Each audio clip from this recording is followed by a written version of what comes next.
ની વિગતવાર વાત કરીએ તો સમગ્ર દેશમાં 26મી જાન્યુઆરી એટલે કે પ્રજાસત્તાક પર્વની ધામધૂમપૂર્વક ઉજવણી કરવામાં આવી, જે અંતર્ગત ડભોઈ નગરમાં વહેલી સવારે પ્રભાત ફેરી કરવામાં આવી હતી। ત્યારબાદ નવનિર્મિત નગરપાલિકાના પટાંગણમાં પ્રજાસત્તાક પર્વની ભવ્ય ઉજવણી કરવામાં આવી હતી। 76મા પ્રજાસત્તાક પર્વના પાવન અવસરે ડભોઈના ધારાસભ્ય શૈલેષ મહેતા દ્વારા ધ્વજવંદન કરવામાં આવ્યું હતું અને 1950માં દેશનું બંધારણ અમલમાં મૂકવામાં મુખ્ય બાબા સાહેબ આંબેડકરને યાદ કર્યા હતા અને આઝાદીનું મહત્વ સમજાવ્યું હતું।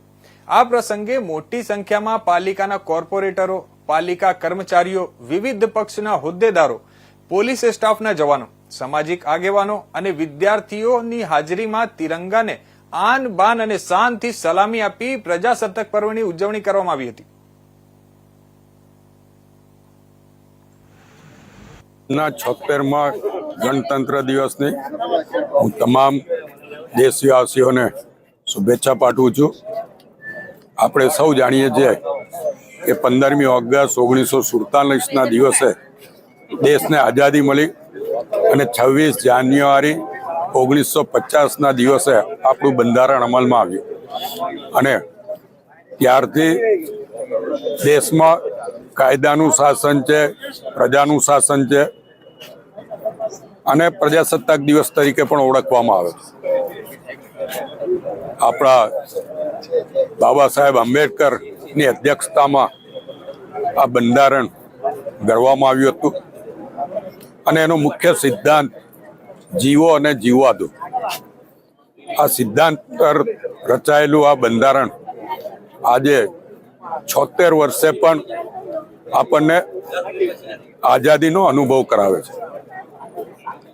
આજે હું તમામ દેશવાસીઓને અભિનંદન અને શુભેચ્છા પાઠવું છું અને જે રીતે આપણા બંધારણમાં કહેવામાં આવ્યું છે। તો આ તરફ વાત કરીએ દાહોદની, તો ધ્વજવંદન પરેડ સહિત દેશભક્તિ ગીતો સાથેની સાંસ્કૃતિક કૃતિઓ પણ રજૂ થતા સમગ્ર વાતાવરણ દેશભક્તિમય ગીતોથી ગુંજી ઉઠ્યું। યુવાનોએ ટેકનોલોજીનો ખોટો ઉપયોગ અટકાવવા માટે લોકોમાં જાગૃતિ લાવવી જોઈએ। આર્ટિફિશિયલ ઇન્ટેલિજન્સ અને મશીન લર્નિંગ જેવી નવી ટેકનોલોજીનો ઉપયોગ માનવ વિકાસ માટે કરવો જોઈએ, જેવું મંત્રી બચ્ચુભાઈ ખાબડિયાએ જણાવ્યું હતું અને કહ્યું હતું કે આઝાદીની લડાઈમાં દાહોદ જિલ્લાનું મહત્વનું યોગદાન રહ્યું છે।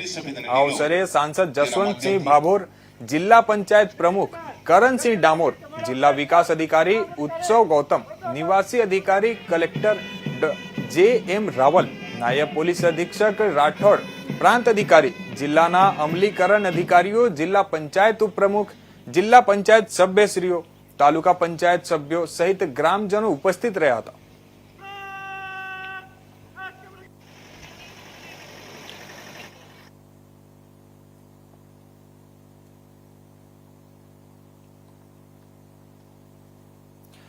સમગ્ર દેશમાં 76મા પ્રજાસત્તાક દિનની આન બાન અને શાનથી ઉજવણી કરવામાં આવી રહી છે, ત્યારે અમરેલીના બગસરા શહેરમાં આવેલ સ્કૂલમાં 26મી જાન્યુઆરી 76મા પ્રજાસત્તાક દિન નિમિત્તે નગરપાલિકા પ્રમુખ જ્યોત્સનાબેન રીબડિયાના વરદ હસ્તે ધ્વજવંદન કરીને તિરંગાને સલામી આપી શાળાના વિદ્યાર્થીઓ દ્વારા દેશભક્તિના રંગારંગ અવનવા સાંસ્કૃતિક કાર્યક્રમો યોજી તિરંગાને સલામી આપી હતી।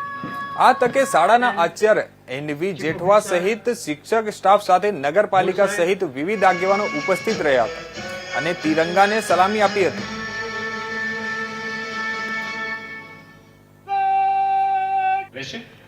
આજરોજ બગસરા મેઘાણી હાઈસ્કૂલ ખાતે 26મી જાન્યુઆરી 2025નું ખૂબ સરસ આયોજન કરવામાં આવેલ, જેમની અંદર એનસીસીના વિદ્યાર્થીઓનું પરેડનું નિરીક્ષણ કરવામાં આવેલ, વિદ્યાર્થીઓ દ્વારા સાંસ્કૃતિક કાર્યક્રમ અને પ્રતિભાવાન વિદ્યાર્થીઓનું સન્માન કરવામાં આવેલ, જેમની અંદર નગરપાલિકાના અધ્યક્ષતા જ્યોત્સનાબેન રીબડિયાના હસ્તે ધ્વજવંદન કરવામાં આવેલ અને આપણું રાષ્ટ્રનો 76મો પ્રજાસત્તાક પર્વ આખો દેશ આજે ઉજવી રહ્યો છે। આપણા દેશને મળેલું એક વિશિષ્ટ અને સૌથી શક્તિશાળી બંધારણ આજના રોજ અસ્તિત્વમાં આવ્યું, તેની ભાવભરી ઉજવણી બગસરા મેઘાણી હાઈસ્કૂલ ખાતે કરવામાં આવી। નગરપાલિકાના અધ્યક્ષ બેન શ્રી જ્યોત્સનાબેનના હસ્તે ધ્વજવંદન થયું અને ત્યારબાદ મેઘાણી હાઈસ્કૂલના વિદ્યાર્થીઓની માર્ચ પાસ્ટ, પરેડ નિરીક્ષણ અને સાંસ્કૃતિક કાર્યક્રમો થયા. આજના રોજ મેઘાણી હાઈસ્કૂલની વિદ્યાર્થીની સાગઠિયા ખુશી જે રાજ્ય કક્ષાએ કાવ્ય બગસરા મેઘાણી હાઈસ્કૂલ ખાતે નગરપાલિકા સંચાલિત મેઘાણી હાઈસ્કૂલમાં 76મા પ્રજાસત્તાક પર્વની ઉજવણીના ભાગરૂપે બગસરા મેઘાણી હાઈસ્કૂલના તમામ સ્ટાફ, બગસરા નગરપાલિકાના તમામ ચૂંટાયેલા સભ્યો અને ગામમાંથી વાલીઓ આગેવાનોની ઉપસ્થિતિમાં જ્યારે 76મા પર્વની ઉજવણી થઈ રહી બગસરા મેઘાણી હાઈસ્કૂલમાં, ત્યારે અલગ અલગ પરેડનું નિરીક્ષણ, એનસીસીના NSSના વિદ્યાર્થીઓએ પરેડ અને વિદ્યાર્થીઓનો સાંસ્કૃતિક કાર્યક્રમ એવો સારો. ભારતભરમાં પ્રજાસત્તાક દિવસની ઉજવણી થઈ રહી છે, ત્યારે બનાસકાંઠા જિલ્લા કક્ષાની ઉજવણી યાત્રાધામ અંબાજી ખાતે આરોગ્ય મંત્રી ઋષિકેશ પટેલના અધ્યક્ષસ્થાને યોજવામાં આવ્યો હતો.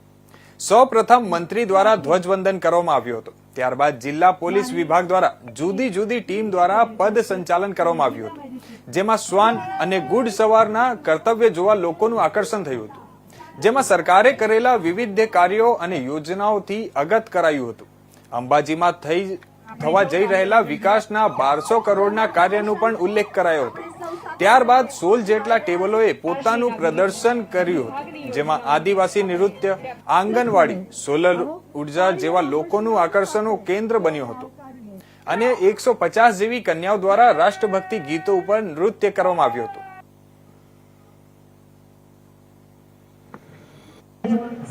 દેશવાસીઓને શુભકામનાઓ પાઠવું છું.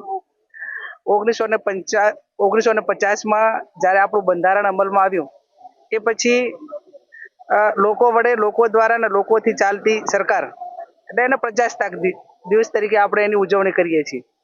પ્રજાસત્તાક દિવસની ઉજવણી સાથે સાથે સમગ્ર દેશમાં જે એક રાષ્ટ્રીય પ્રત્યેની દરેકની આપણી જે ભાવના છે, આપણો દેશ એ બિન સાંપ્રદાયિક દેશ છે. અલગ અલગ પ્રાંતોમાં અલગ અલગ વિવિધ તહેવારોની ઉજવણી હોય છે, પણ 15મી ઓગસ્ટ અને 26મી જાન્યુઆરી એ આપણા રાષ્ટ્રીય તહેવાર છે. અને રાષ્ટ્રીય તહેવાર એ સમગ્ર દેશમાં એક જ દિવસે આ બે તહેવારોની ઉજવણી થાય છે. ત્યારે દરેક નાગરિક એ દેશ પ્રત્યેની જે આપણી ભાવના છે અને એના માધ્યમથી જે કંઈ એક દેશના નાગરિક તરીકે આપણે શું કરવાનું થાય છે એ દરેક પોતાની જવાબદારી સંભાળીને રાષ્ટ્ર પ્રત્યેની ભાવના સમર્પિત અને દરેક ક્ષેત્રની અંદર દરેક નાગરિક જે ક્ષેત્રમાં છે એ ક્ષેત્રમાં ઉત્તરોત્તર પ્રગતિ કરીને રાષ્ટ્રનું રોશન નામ થાય. 150 26 જાન્યુઆરી આપણા માટે ઐતિહાસિક દિવસ અને 15મી ઓગસ્ટ 1947 આ બંને આપણા રાષ્ટ્રીય તહેવારો દરમિયાન આપણે સૌ નક્કી કરીએ કે કેટલાય શહીદો, કેટલાય ક્રાંતિકારીઓએ આના માટે શહીદી આપી હતી અને આપણને આઝાદી અપાવી હતી. અને કેટલા ડોક્ટર બાબા સાહેબ આંબેડકરના નેતૃત્વમાં બંધારણની રચના અને કેટલાય લોકોએ આમાં પોતાનો યોગદાન આપ્યું છે બંધારણમાં. અને વિશ્વના બંધારણનો અભ્યાસ કર્યા પછી એક સંપૂર્ણ લિખિત બંધારણ આપણને મળ્યું છે. તો એ બંધારણનું માન સન્માન જાળવી અને મળેલી આઝાદીનો સદુપયોગ કરી દેશને નવા નિર્માણ તરફ, અને જ્યારે આદરણીય નરેન્દ્રભાઈએ આહવાન કર્યું છે વિકાસશીલ નહીં પરંતુ વિકસિત દેશની શ્રેણીમાં 2047માં એટલે 100 વર્ષ પૂરા થાય એ વખત ગર્વથી આપણે માથું ઊંચું કરી અને કહી શકીએ કે વી આર ડેવલપ્ડ. આ દિશામાં આપણે આગળ વધવા માટે પ્રત્યેક નાગરિકનું, 144 કરોડના દેશમાં પ્રત્યેક નાગરિકનું યોગદાન હોવું અને બંધારણનું સન્માન જાળવવું. અને આ બંને રાષ્ટ્રીય તહેવારો આપણને રાષ્ટ્ર ભાવના પ્રેરિત કરતા બંને તહેવારોમાં કંઈક ને કંઈક વ્યક્તિગત રીતે પણ કોઈને કોઈ યોગદાન માટે નાનું મોટું કામ આદરણીય નરેન્દ્રભાઈ કહેતા હોય છે. વૃક્ષો વાવવાની વાત, વીજળી બચાવવાની વાત, પાણી બચાવવાની વાત, ઘણા બધા એવા વિષયો છે કે જે આપણા સામાન્ય નાગરિકો માટે ખૂબ અઘરું નથી. એવા વિષયો સાથે પણ આપણે દેશના વિકાસમાં યોગદાન આપી શકીએ છીએ. ત્યારે આ પ્રજાસત્તાક દિવસે તમામ ગુજરાત અને દેશના નાગરિકોને હું ખૂબ ખૂબ અભિનંદન પાઠવું છું. અને આ બંધારણની મર્યાદા અને મર્યાદાની સાથે એની જાળવણીમાં આપ સૌ અને ચૂંટાયેલી સરકારો સાથે મળી.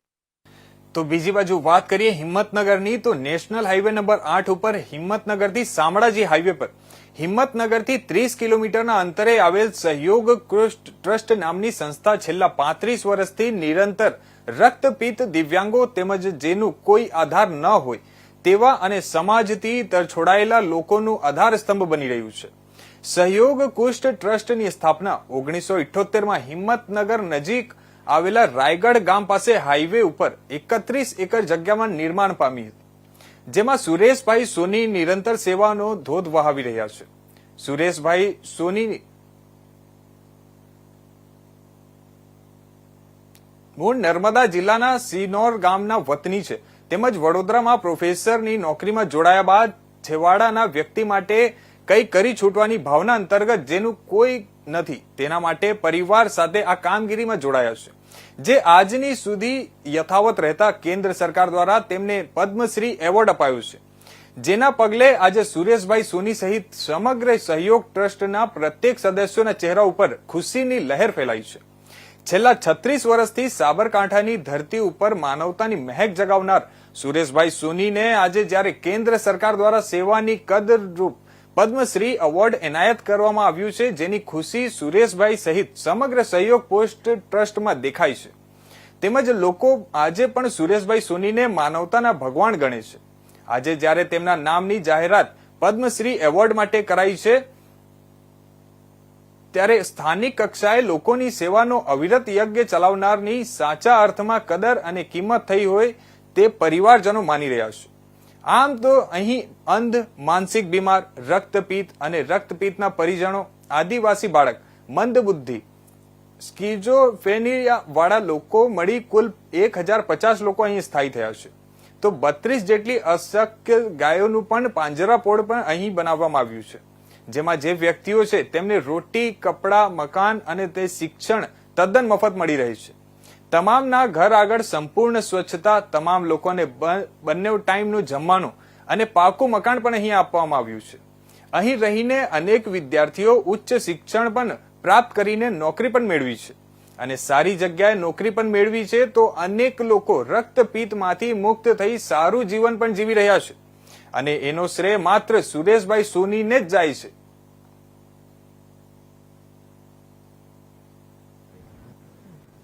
मेरे पापा श्री सुरेश भाई सोनी जो पहले बड़ौदा में एमएस यूनिवर्सिटी में लेक्चरर थे, उन्होंने मैथमेटिक्स में एमएससी किया था और फिर वहाँ ही उनको जॉब मिल गई. धीरे धीरे उन्होंने सेवा का काम शुरू किया और लेप्रेसी वालों की वहाँ जो स्लम एरिया थे वहाँ गए और वहाँ से उन्होंने काम की शुरुआत किया. फिर धीरे धीरे उनको लगा कि ये लोग जो भीख मांग रहे हैं उनको ये अच्छा नहीं लगता, तो उनको कुछ काम देना चाहिए. और ऐसे सोचते सोचते फिर उन्होंने वहाँ दूसरे लोगों की मदद से एक संस्था शुरू किया और फिर हम 10 साल उधर रहे.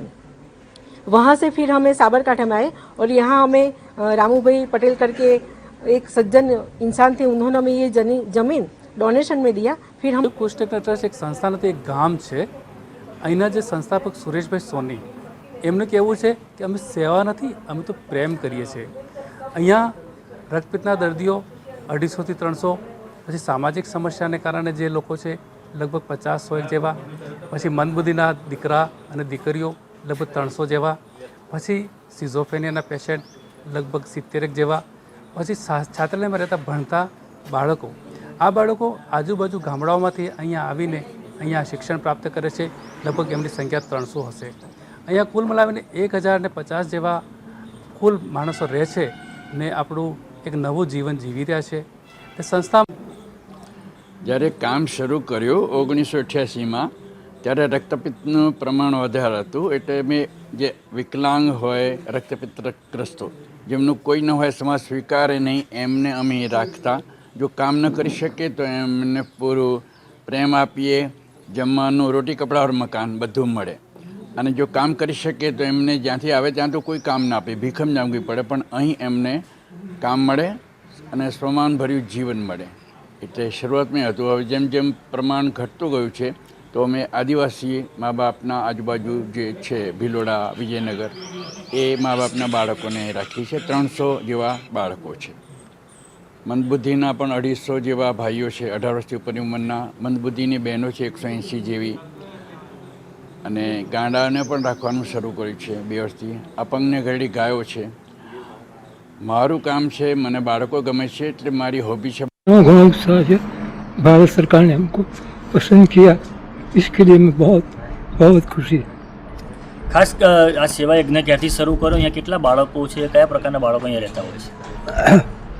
અહીંયા તદ્દન મફત બાળકોને રાખવામાં આવે. મને કહેતા આનંદ થાય છે કે દીકરાઓ કરતાં દીકરીઓની સંખ્યા વધારે છે.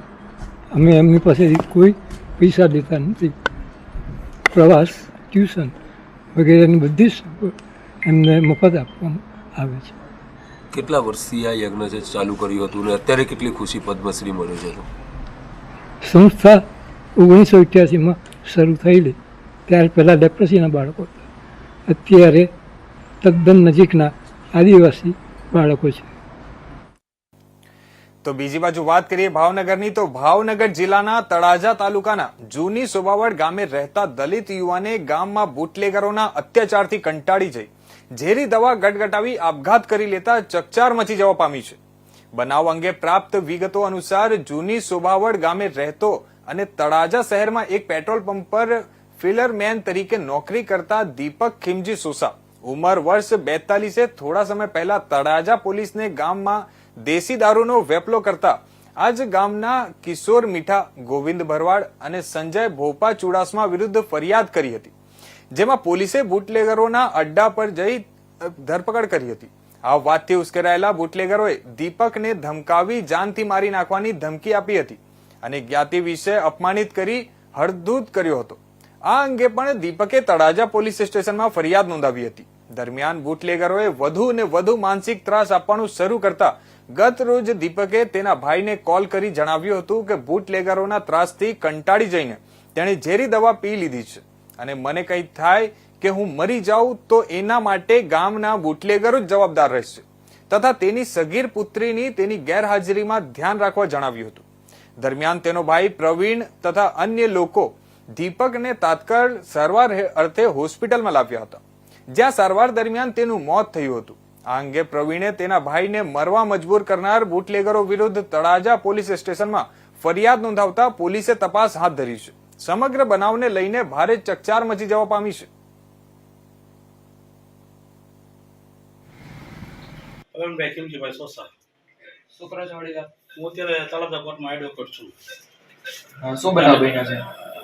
બનાવમાં એવું બન્યું કે દીપક મારો નાનો ભાઈ છે અને એને 15/1/2025 રોજ એને બપોર પછી કિશોર મીઠાભાઈ રાઠોડના ઘરે રેડ પડાવી અને એનો 130 લીટર દારૂ પકડાયો. બરાબર, દારૂ પકડાયો એ બનાવની દાગ રાખી અને કિશોરે વારંવાર માણસો મોકલવા, મારો ભાઈ અત્યારે હાલમાં જૂના સોબાવડ અને અહીંયા પ્લોટ વિસ્તારમાં રહી છે. પછી આ ભાઈ જ્યારે ઘરે જાય એટલે એને પાછળ માણસો મોકલાવે. માણસોમાં એને કિશોરભાઈ મીઠાભાઈ રાઠોડ, પછી ગોવિંદ ભરવાડ, પછી એનું સંજય ભોળાભાઈ ચુડાસમા અને છેલ્લે હમણાં કાલે આવ્યો હતો આપણે દોલુ સાજિદ ઉર્ફે એની અટક બેલીમ છે. બરાબર, એને કાલે સાંજે ધમકી મારીને ગયો કે દીપક ક્યાં છે. ત્યારે પેટ્રોલ પંપમાં છે ને આપણે રાજુ મકવાણા કરીને એક છોકરો કામ કરે છે. બરાબર, એને પૂછ્યું દીપક ક્યાં છે, એને એમ કીધું મને દીપકની ખબર નથી ક્યાં છે.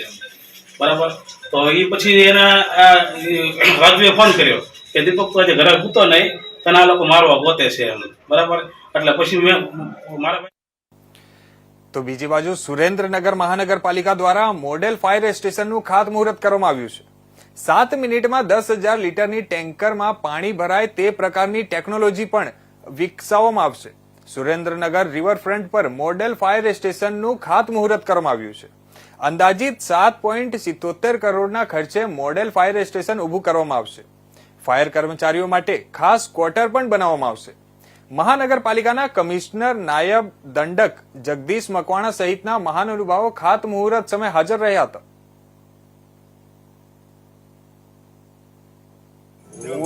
બનનાર છે 7 કરોડ 77 લાખના ખર્ચે બનનાર છે એમાં જે કેમ્પસ એરિયા છે એની અંદર જ અધિકારી અને કર્મચારીના જે ફાયરના લોકો છે, અધિકારી કર્મચારી એનો રહેઠાણની વ્યવસ્થા કરવામાં આવેલ છે. સમાવેશ એમાં 18 2 BHK અને એક 3 BHK ફ્લેટનો સમાવેશ થાય છે. અને કેમ્પસ એરિયામાં 7 ફાયરની ગાડીનો સમાવી શકાય એવી વ્યવસ્થા છે. અને 7 મિનિટ જેટલા ટૂંકા ગાળામાં 10,000 લીટરની ટેન્ક ભરી શકાશે એવી આયોજન એમાં સમાવેશ કરવામાં આવેલ છે.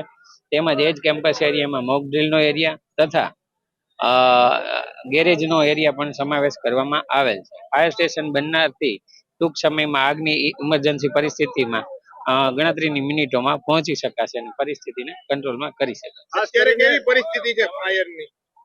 અત્યારે નગરપાલિકા લેવલે જે સેટઅપ છે એ રીતેનું ફાયર સ્ટેશન અત્યારે કાર્યરત છે, પણ મોડલ ફાયર સ્ટેશન બનવાથી વધુ ટૂંકા ગાળામાં ત્વરિત કોઈ પણ આગની પરિસ્થિતિમાં પહોંચી શકે. કેટલા ફાયર બ્રિગેડ છે નગરપાલિકા પાસે?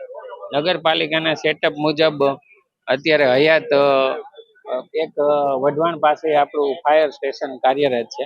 ફાયર બ્રિગેડ ફાયર સ્ટેશનનો સ્ટાફ તો અત્યારે 3 ફાયર મેન ઉપલબ્ધ છે નગરપાલિકા ખાતે. 76માં પ્રજાસત્તાક પર્વે સમગ્ર દેશવાસીઓને હું હૃદયપૂર્વકની શુભકામનાઓ પાઠવું છું. અને આજે આ સુરેન્દ્રનગર મહાનગરપાલિકા દ્વારા સુરેન્દ્રનગર શહેરના પ્રાઇમ વિસ્તાર એટલે કે રિવરફ્રન્ટ ઉપર એક જિલ્લા કક્ષાનું આધુનિક મોડેલ ફાયર સ્ટેશનનું ખાતમુહૂર્ત કરવામાં આવ્યું છે. આ ફાયર સ્ટેશન એ એક અતિ આધુનિક અને જે એના સ્ટાફ છે ફાયર સાથે જોડાયેલો એને રહેવા માટેના ક્વાર્ટર સાથે બનવાનું છે. અંદાજિત 7,77 લાખના ખર્ચે ફાયર સ્ટેશન બનશે. અને એની વિશેષતા એ છે કે 10,000 લીટરની ફાયરની જે ટાંકી છે એ માત્ર 7 મિનિટમાં પાણીથી ભરાઈ જશે એ પ્રકારની જે હેવી મોટરો મૂકી અને એનું સંચાલન કરવામાં આવશે. સાથે સાથે જિલ્લામાં કોઈ પણ પ્રકારે આગના બનાવો બને તો અહીંથી એને ફોન કરતા તરત જ અહીંથી ફાયર પહોંચી જશે. અને આજે જ્યારે પ્રજાસત્તાક પર્વના પાવન દિને આ શહેરની અંદર સરસ મજાનું ફાયર સ્ટેશન બનવા જઈ રહ્યું છે ત્યારે લોકોને પણ મહાનગરપાલિકા બની એની ખુશી છે. કારણ કે મહાનગરપાલિકાને કારણે આજે આ સુરેન્દ્રનગર સિટી એક ગ્રીન સિટી, એક ક્લીન સિટી બનવા જઈ રહ્યું છે, એક સમૃદ્ધ સિટી અને સંપૂર્ણ સુવિધાસભર સિટી બનવા જઈ રહ્યું છે. ત્યારે નગરપાલિકાના તમામ અધિકારીઓને હું હૃદયપૂર્વકની શુભકામનાઓ પાઠવું છું. તો બીજી બાજુ વાત કરીએ મહીસાગરની, તો મહીસાગર જિલ્લામાં પ્રજાસત્તાક દિને ધ્વજવંદન માટે જતા શિક્ષકનું કરુણ મોત નીપજ્યું હતું. ખાનપુર તાલુકાના પાંડાવાડથી કાલી યાકુબ રોડ પર કુભાયડી ગામ પાસે અકસ્માત સર્જાયો હતો.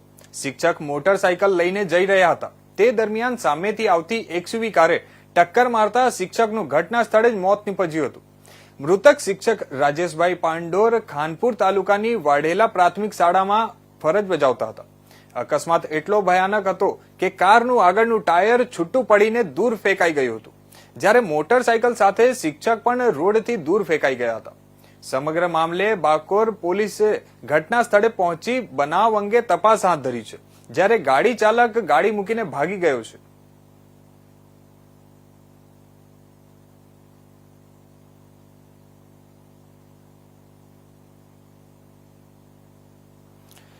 તો આ હતા અત્યાર સુધીના મુખ્ય સમાચારો. ફરીથી